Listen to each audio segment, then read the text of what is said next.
Bon ça y est, tout est dit hein. J'ai peur hein, mais on y va hein.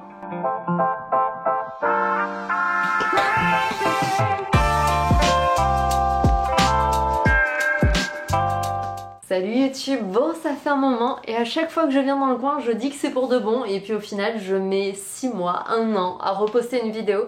Mais là je crois que j'aimerais bien faire une petite chose avec vous ici. Donc j'espère que ça vous plaira, on en parle un peu plus tard parce que pour le moment la mission c'est de réussir à faire rentrer dans mon studio de 29 mètres carrés toutes les affaires avec lesquelles j'ai passé l'été chez ma grand-mère, mais aussi toutes les affaires de mon bureau. Parce que pour le moment j'en ai plus trop. Bon alors pour le coup j'essaye de vous montrer l'étendue des dégâts.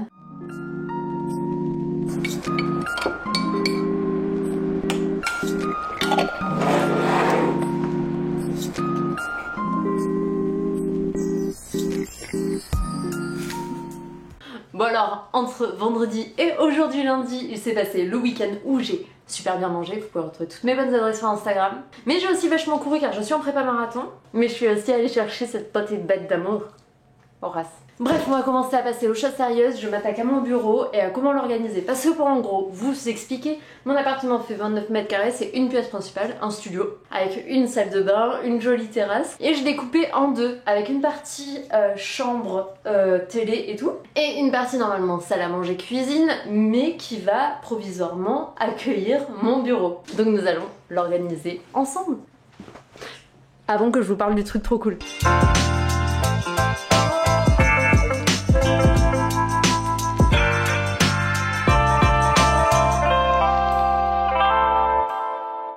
Et avant que je mette l'étagère, petite astuce, moi que j'ai trouvé super sympa, c'est que pour le coup, comme j'ai coupé l'appartement avec une bibliothèque en deux, pour pas qu'on ait tout ce qui est le derrière de la télé, tout ce qui est pas forcément très joli, qu'on n'a pas envie de voir, j'ai créé un petit rideau, voilà, avec un ourlet simple en haut, en bas, et une tringle avec adhésif. Comme ça, en plus, si je veux plus tard avoir la bibliothèque sans rien, sans le truc. Et donc voilà, super pratique, super simple. Astuce. Et voici ce que donne le coin bureau avec cette jolie étagère. J'en ai profité pour trier un peu tout ce que j'avais justement sur le bureau. Et voilà le résultat une fois rangé. Oh, on va pas être bien là? Il y a même une petite place pour Horace qui a l'air de valider. Hein. Bon bah pour le coup, je pense que ça se voit, j'ai bien sué, il faisait chaud quand même dans l'appartement. Mais je suis contente de ce petit espace, je pense que ce sera propice à la productivité et créativité. Je me demandais, parce que là ça me coupe un peu de la lumière, mais j'aime bien quand même avoir une vue vers l'extérieur. Donc à voir, de toute façon je pourrais le faire évoluer, mais je suis très contente. J'aimerais bien vous parler de ce dont je veux vous parler depuis que je tease, hein, depuis le début de la vidéo, mais j'ai un rendez-vous juste après, donc je pense que je prendrai peut-être le temps demain, où je serai moins pressée de voilà, prendre le temps. Mais je suis contente, voilà, je suis contente.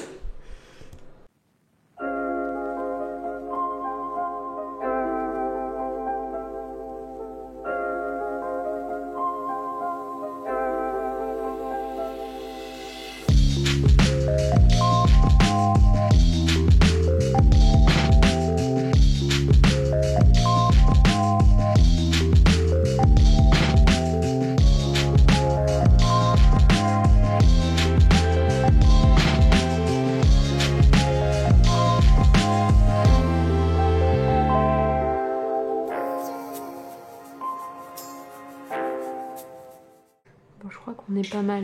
Et pour le coup, on est vraiment pas mal ici. Ça fait 3 jours que je bosse là.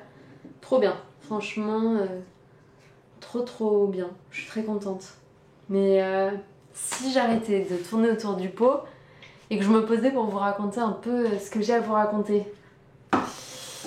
On va se mettre sur le lit. On sera peut-être plus détendu. Allez. Bon alors, ici on devrait être plutôt... pas mal. Qu'est-ce que je voulais vous dire? Bon j'avoue, j'ai fait des petites notes quand même sur mon carnet parce que je voulais pas que... J'ai tendance à parler beaucoup, donc comme ça on sait un peu où on va. Mais je sais pas trop non plus par où commencer. Alors déjà spoiler, on va parler dessin. Donc faut savoir que j'ai toujours aimé dessiner depuis toute petite. Après pendant mes études, j'ai fait option art plastique quand j'étais au lycée. J'ai fait des études d'art appliqué et le dessin a toujours fait partie de moi. J'ai même commencé mon blog Bonjour Darling pour partager mes dessins.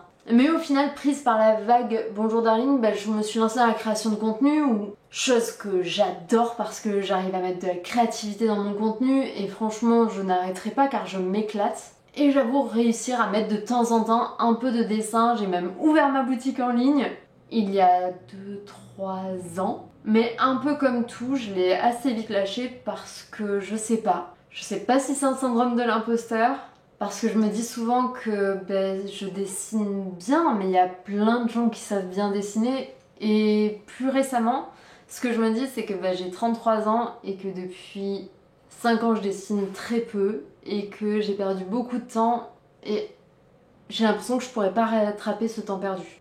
Mais bizarrement, en début d'année, j'ai eu un très beau projet dont je vous parlerai prochainement, qui m'a fait reprendre mes crayons et tout comme le blog m'avait motivée à dessiner régulièrement, depuis 3 mois, je poste tous les jours un dessin sur TikTok. Bizarrement, j'ai vraiment lâché prise, j'ai repris des cours de dessin et j'ai lâché prise dans le sens où j'ai commencé un carnet de dessin, où j'ai accepté que rien ne soit parfait. Et c'est à partir de ce moment-là où tout est allé vite, mon style évolue vite, je teste plein de choses et je fonce. Et je crois que pour la 1992e fois dans ma vie, j'ai envie de vraiment laisser plus de place au dessin. Je sais pas vraiment où ça va me mener, mais j'ai envie vraiment profondément d'y croire. Et je me suis dit que ce serait cool d'avoir un petit format qui sera peut-être plus lent que ce que je fais d'habitude, plus intimiste, un peu les backstage de cette aventure, pour partager ça avec vous et peut-être donner envie à d'autres personnes de faire la même chose. Et moi, me donner envie encore plus d'y croire, parce que des fois de relire ou de revoir ce que je fais, ça me permet de réaliser tout ce que je fais. Bref, j'espère que déjà cette première vidéo vous a plu, que la suite vous plaira et que moi, je vais m'épanouir dans tout ça. En tout cas, j'ai un petit sentiment, vous savez, de peur-excitation, mais je me dis toujours que quand on a ce sentiment-là, c'est qu'on est en train de faire quelque chose qui nous tient vraiment à cœur, donc on est sur la bonne voie. Et donc voilà. D'ailleurs, en m'installant, j'étais en train de me dire qu'il allait peut-être falloir commencer par s'attaquer à ce cadre qui est vide depuis 2 ans et voir dans la prochaine vidéo si il est rempli. Ça vous dit? Donc comme on dit, je crois, c'est abonnez-vous, mettez les notifications, tout ça. Bon, ça y est, tout est dit, hein. J'ai peur, hein, mais on y va, hein. On y va, hein. Allez!